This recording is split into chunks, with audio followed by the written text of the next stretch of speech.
नमस्कार सभी धर्मी लोगों का आपके अपने चैनल पर एक बार फिर स्वागत है। 3 मई को अक्षय तृतीया व्रत है। यह महान व्रत इतना पवित्र है कि सभी स्त्रियों को, चाहे बच्ची हो, चाहे बड़ी हो, चाहे विधवा हो, सभी को करना चाहिए। इसका महत्व बहुत ज़्यादा है।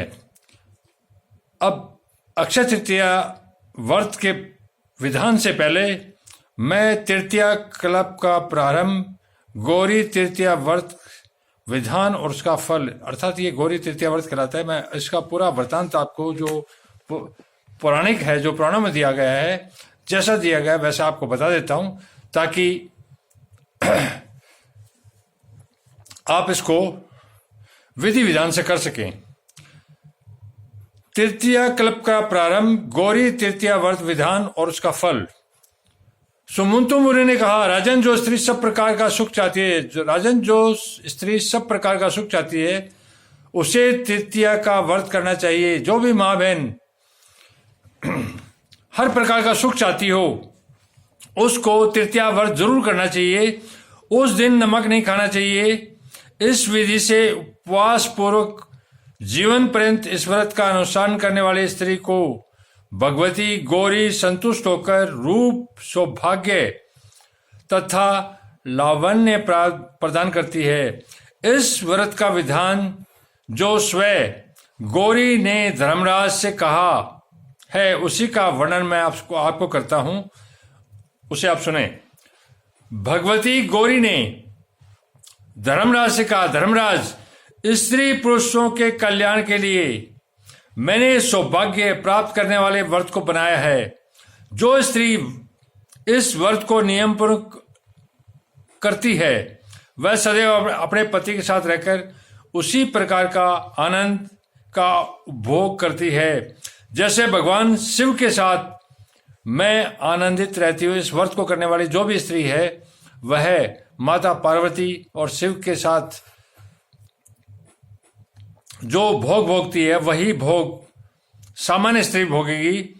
उत्तम पति की प्राप्ति के लिए कन्या को यह व्रत करना चाहिए। जो भी कुंवारी बेटियां हैं, उसको उत्तम वर अर्थात पति प्राप्त करने के लिए यह व्रत जरूर करना चाहिए।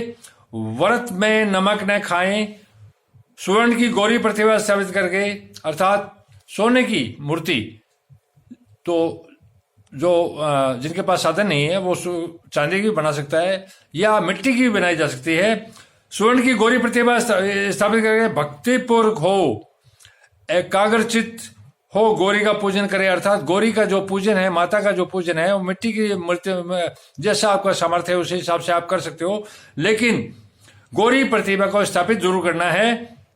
गौरी के लिए नाना प्रकार के नैवेद्य अर्पण करना चाहिए। जैसी आपकी स्थिति हो, सामर्थ्य हो, उसी हिसाब से जो आप बना सकते हो वो गौरी को अर्पित करने चाहिए।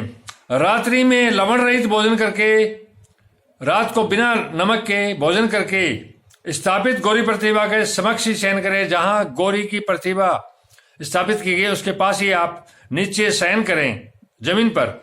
दूसरे दिन ब्राह्मणों को भोजन कराकर दक्षिणा दे। दक्षिणा का मतलब है जितना आपका सामर्थ्य हो, किसी गरीब को जिसको जरूरत है उसी को दिया जाए तो वो ज्यादा अच्छा है। इस प्रकार जो कन्या व्रत करती है, वह उत्तम पति को प्राप्त करती है तथा चिरकाल तक श्रेष्ठ भोगों को भोग कर अंत में पति के साथ उत्तम लोकों को जाती है। यदि विधवा इस व्रत को करती है तो वह स्वर्ग में अपने पति को प्राप्त करती है। अर्थात देखिए कितना महान व्रत है। जो विधवा माता बहन है, वह इस व्रत को करती है तो वह अपने पति को स्वर्ग में प्राप्त करती है और बहुत समय तक वहां रहकर पति के साथ वहां के सुखों का उपभोग करती है एवं प्रोक्त सभी सुखों को प्राप्त करती है। अब देखिए, देवी इंद्राणी,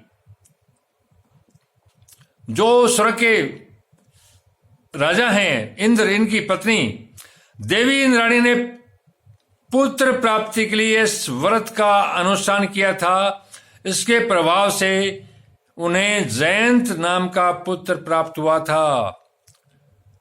जो स्वर्ग के राजा उनकी पत्नी ने भी, भगवान इंद्र की पत्नी ने भी पुत्र प्राप्ति के लिए इस व्रत को किया था, तो ये कितना महान व्रत है। और इसी व्रत के कारण उनको जयंत नामक पुत्र प्राप्त हुआ। अरुण नंदिती ने उसे उत्तम स्थान प्राप्त करने के लिए इस व्रत का नियम पालन किया था, जिसके प्रभाव से वे पति सहित सबसे ऊपर का स्थान प्राप्त कर सकी। अरुण नंदिती वे आज तक आकाश में अपने पति महर्षि वशिष्ठ के साथ दिखाई देती है। आसमान में जो तारे दिखाई देते हैं उनमें महर्षि वशिष्ठ के साथ यह है देवी दिखाई देती है। चंद्रमा की पत्नी रोहिणी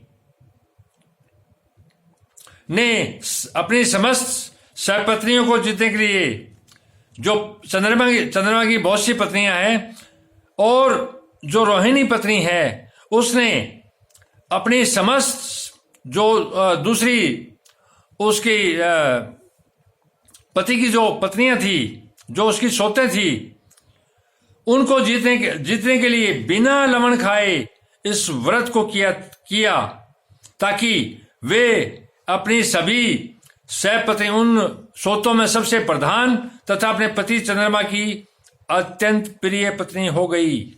इस व्रत को करने से वह अपने पति चंद्रमा की अत्यंत प्रिय पत्नी हो गई और उन सोतों से उसका पद बहुत बड़ा हो गया। देवी पार्वती की अनुकंपा से उन्हें अचल सौभाग्य प्राप्त हुआ। इस प्रकार यह तिथि वर्ष सारे संसार में पूजित है और उत्तम फल देने वाला है। वैशाख, भाद्रपद तथा माघ मास की तृतीया अन्य मासों की तृतीया से अधिक उत्तम है। मैंने आप लोगों को सारी जो साल भर में तृतीया आती है उन सब का उल्लेख कर दिया।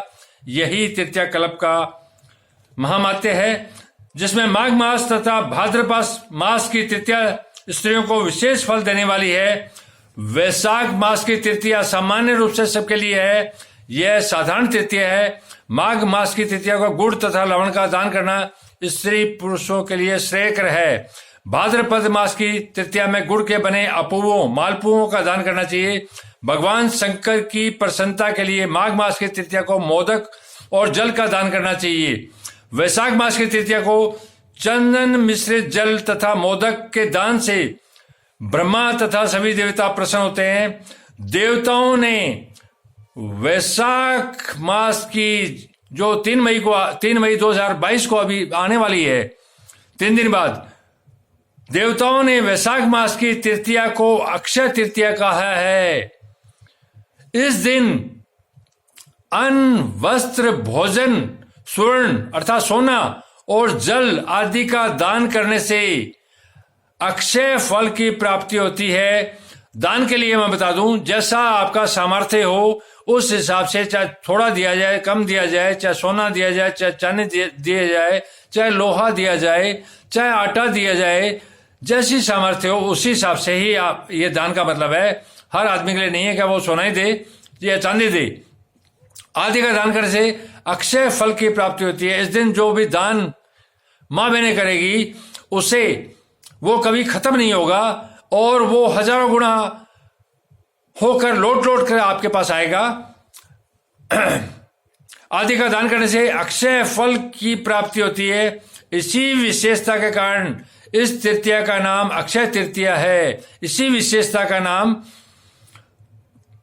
इसका अक्षय तृतीया बताया गया है, जो कभी न खत्म होने वाला पुण्य है। इस तृतीया के दिन जो कुछ भी दान किया जाता है वह अक्षय हो जाता है, अर्थात जो कुछ भी अच्छा नेक काम किया जाता है, चाहे वो दान हो चाहे और कोई काम हो, वो अक्षय अर्थात कभी खत्म नहीं होने वाला हो जाता है और दान देने वाला सूर्य लोक को प्राप्त होता है।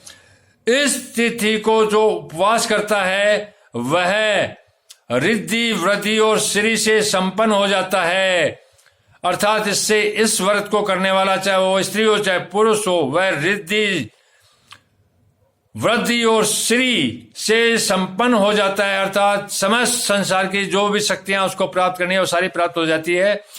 मैं आप लोगों को इस तृतीया कल्प के अंदर वैशाख शुक्ल तृतीया जो कि अक्षय तृतीया 3 मई को है। इस दिन जो भी काम किया जाए, विवाह या कोई अन्य व्यापार या दान इत्यादि, वो अक्षत फल देने वाला है। इसीलिए इस दिन मुहूर्त होता है शादी ब्याह का, क्योंकि शुभ माना जाता है कि इसमें जो भी विवाह किया जाएगा वो अक्षय हो जाएगा। लेकिन इसमें कुछ गलत काम भी होने लगे कि नाबालिग और छोटी छोटी कन्याओं की शादी कर देते हैं, तो ये काम कानूनी रूप से भी गलत है और सामाजिक रूप से भी गलत है और इस व्रत के रूप में भी गलत है। तो कृपया करके इसको इस रूप में लें कि आप चाहे उनका कहीं आपकी बातचीत हुई है, आप बातचीत कर लो पक्की, लेकिन वो बालिग हो जाए, उसके बाद अक्षय तृतीया आती रहती है और उसी को ही उसका विवाह किया जाए। कोई जरूर नहीं है कि आप जो बच्ची अपना निर्णय नहीं कर सकती उसकी आप किसी के अन्य के साथ करते हैं तो वो गलत है। वो परमात्मा की निगाह में भी पाप है और कानून की निगाह में भी पाप है, गलत है, वो कृपया न करें। और बाकी सारे जो पुण्य का काम है आप अक्षय तृतीया को करें, आपको इसका महान अक्षय तृतीया का महान फल प्राप्त होगा। मैं लगातार दुर्गा सप्तशती पर चल रहा हूं, तो ये अक्षय तृतीया आ गई, इसलिए मैंने ये वीडियो बनाना जरूरी समझा। इसके कल के बाद से जब तक दुर्गा सप्तशती पूर्ण नहीं हो जाएगा, जब तक मैं उसी पर चलूंगा, उसके बाद मैं अन्य वीडियो बनाऊंगा। धन्यवाद, शुभ रात्रि, आपका दिन मंगलमय हो।